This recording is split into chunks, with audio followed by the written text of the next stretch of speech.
When the spider webs unite, they can tie up a lion. That's an ancient African proverb, and right now, something is happening in Ivory Coast that proves just how powerful united webs can become. On May 21st, 2025, social media exploded with reports of chaos in Abidjan. Videos of protesters flooding the streets, claims of internet shutdowns, whispers of military movements, allegations of coup attempts that could change everything. But then, silence. Major news outlets stayed quiet. International media looked the other way. It's just like someone pressed the mute button on an entire nation's cry for freedom. I'm Asonga Luis, and this is the Strategic Lens. Today, we are going deep into what mainstream media won't. Today, we are uncovering the Ivory Coast crisis that has Western powers scrambling and African revolutionaries celebrating. Because what happened, or what they are claiming happened in Ivory Coast, isn't just about one country. It's about a domino that could topple an entire system of control that has been choking Africa for decades.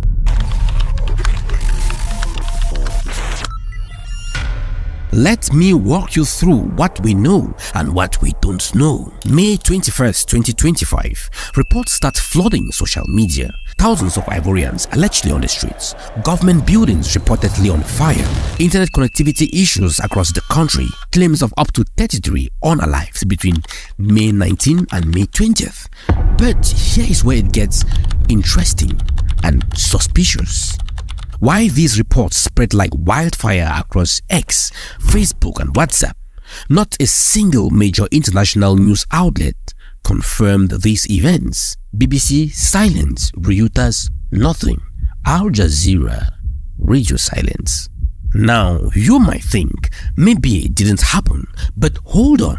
Let me ask you something. When has Western media ever been shy about reporting African instability? When have they ever missed an opportunity to show Africa in chaos? Unless this wasn't the chaos they wanted you to see. Unless this was the kind of uprising that threatens their interests rather than serves them. Because according to reports that did circulate, something unprecedented was happening. The Ivorian people weren't just protesting, they were celebrating the possibility of military intervention. They were allegedly welcoming a potential coup. When was the last time you heard Africans celebrating a coup? When was the last time you heard people took to the streets to ask their military to overcome their government? When? To understand what's really happening in Ivory Coast, we need to understand the perfect storm that's been brewing. 3 explosive ingredients have been mixing up in this West African nation, and the combination is proving deadly for those who profit from the status quo. Ingredient number 1, a secret military deal that nobody asked for. While Ivorians were going about their daily lives, their government was reportedly negotiating with the United States to host American drone bases near the border with Burkina Faso and Mali. Now think about that. Surveillance drones that are pointed directly to the revolutionary governments that have been inspiring African youths across the continent. Ingredient number 2, President Alassane Ouattara, the man who once promised to step down after 2 terms, decided the constitution didn't apply to him. 3rd term, no problem, exclude opposition leaders. That was easy. Install your brother as the defense minister, why not keep it to the family? But then, the 3rd ingredient was the catalyst that sparked everything. An American general's inflammatory statement that united Africans from Lagos to London, from Accra to Atlanta. April 3rd, 2025, General Michael Langley, head of US Africa Command, walked into the Senate hearing and made a statement so provocative, so disrespectful to African sovereignty, that ignited a continental firestorm. What did he say, and why did it trigger such massive backlash that it might have contributed to the events we are investigating today? General Michael Langley looked at the United States senators and said these exact words about Captain Ibrahim Traoré, the revolutionary leader of Burkina Faso. Captain Traoré in Burkina Faso, their gold reserves are just in exchange to protect the junta regime. Chairman, I see this and I don't mind calling them out, but Captain Traoré and Burkina Faso, their gold reserves, that is all those proceeds are just in exchange to protect the junta regime. Now, wait. Captain Ibrahim Traoré isn't any African leader. Since taking power in 2022, Captain Ibrahim Traoré has done what many thought was impossible in modern Africa.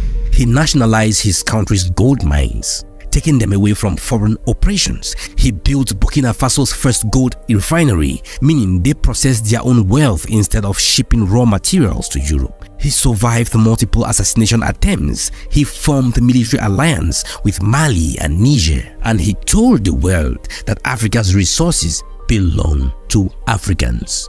When General Langley accused Traoré of misusing gold reserves, he was attacking the very idea that Africans can't manage their own wealth without Western oversight. The response was swift and thunderous. Protesters erupted in cities across Africa. The diaspora mobilized from Detroit to London. Even General Langley's ancestral village in Senegal sent a video message calling his comments a betrayal of his African heritage. But here is where our story takes an unexpected turn. Just weeks after General Langley made these inflammatory comments, guess where Langley decided to visit? Ivory Coast.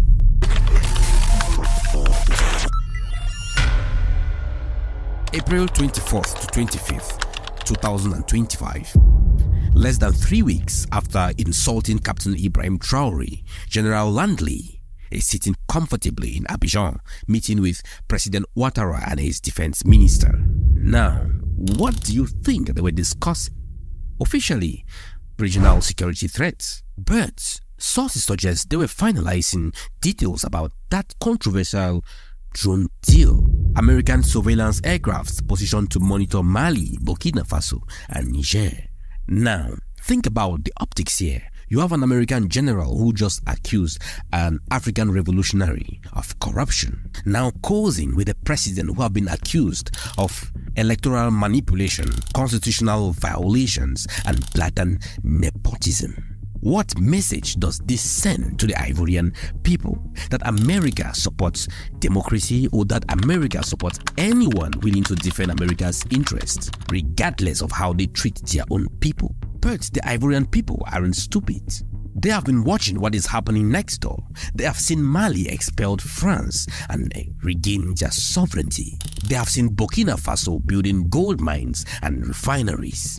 They have seen Niger forming alliances based on mutual respect rather than exploitation. They are asking themselves, why are we still hosting military bases? Why are we still sending our cocoa abroad for processing? Why is our president still hanging around with people who insult our African brothers?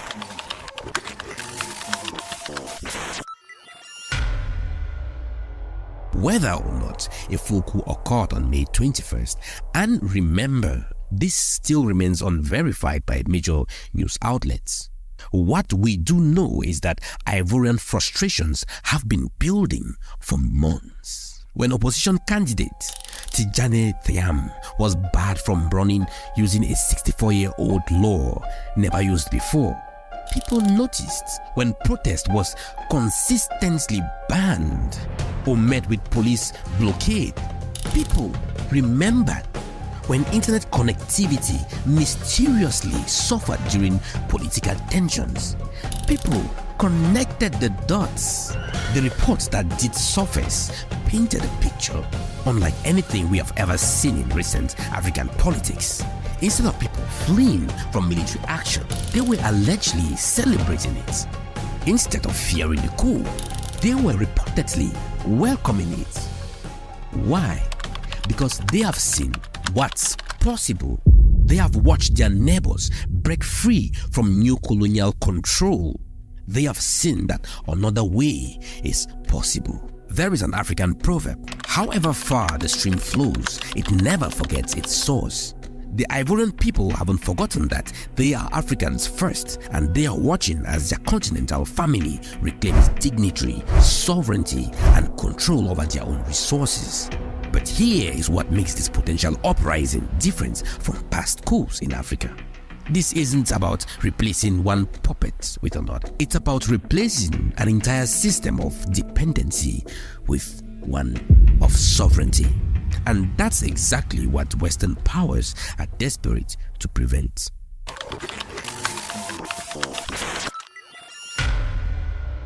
Now, I'm going to tell you why this story has been buried, why major media outlets have remained silent, and why Western governments are panicking behind closed doors.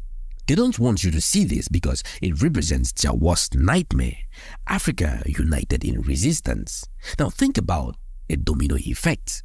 Mali breaks free, then Burkina Faso, then Niger. Chad ends its military agreement with France. Senegal announces French bases must close.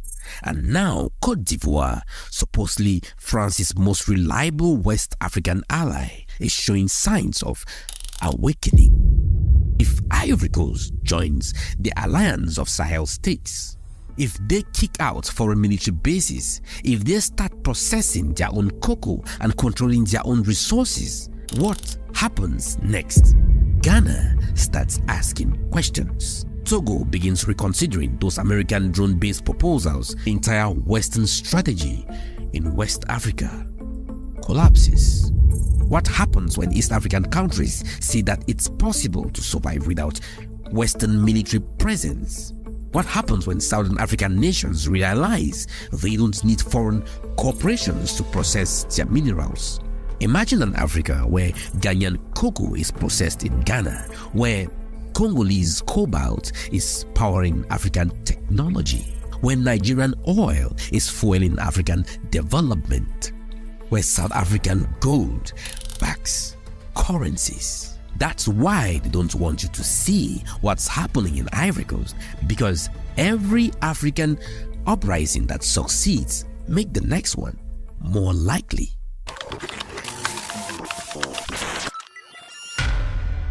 Now, here is the truth they don't want you to understand.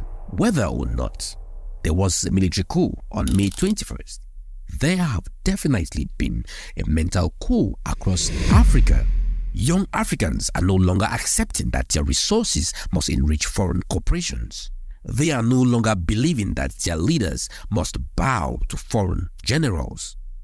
They are no longer accepting that their future must be determined by people who have never walked in their shoes.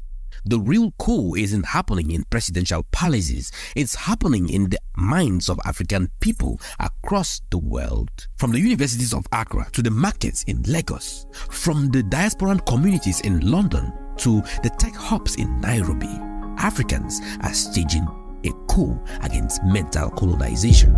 Whether you're watching this from Abidjan or from Atlanta, from Dakar or Detroit, you are part of this moment. The question isn't whether change is coming to Africa. Change is already here. The question is, are you going to be part of the solution or part of the problem? So here is what I want you to do. Share this video, and more importantly, share this perspective. Because every time an African person anywhere in the world understands that our resources, our leadership, and our future don't have to be dictated by foreign powers, the movement grows even stronger.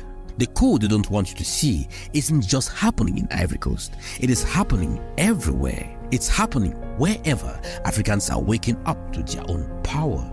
And once we are fully awake, there is no force on earth that will put us back to sleep. This is the strategic lens. The revolution won't be televised, but it will be understood. Until my next video, bye.